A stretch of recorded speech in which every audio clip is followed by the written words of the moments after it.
when one first realizes death. Those words, that question, though maybe not exact, summed up the entire situation. Sitting on the sofa in our Sunday best, on Easter no less, the most ironic day to begin such realization. Nani died, or so went the conversation. A deceased relation meant nothing to me. An 11-year-old should understand death, probably, but not me. I knew what death was, a noun with a verb, a word with no form. Like one of those bio or chem terms, you know they exist, but you don't understand. You recite it on command, but you can't comprehend, and you can lie and say you do, but when the time comes to apply, you lose. That was my idea of death, the afterlife. Words I knew, but I didn't use. A week later at the funeral is when it happened. Dressed in black, people crying and looking for answers which they lacked.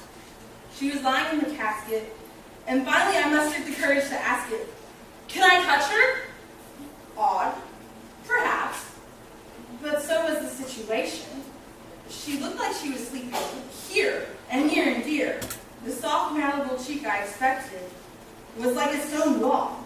It didn't give way. That's what wrecked it. My childish innocence, ignorance, bliss, perspective, whatever you call it, was obliterated. A mindset with no going back.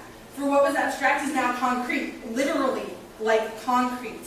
Death was tangible. I felt it. My world was shattered. People died. That word, up until now, had been a lie.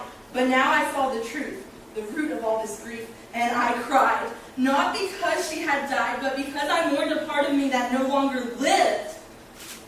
It wasn't until 7 years later, sitting in Miss Hirsch's class, immersed in a world that wasn't my own, and that Shakespeare himself might consider a vacation home, that I found a way to describe that moment.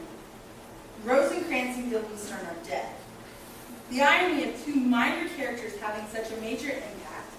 The irony that Rosencrantz, the one who couldn't figure it out, the one who in wits would lose the bout, the dumb one, spit it out.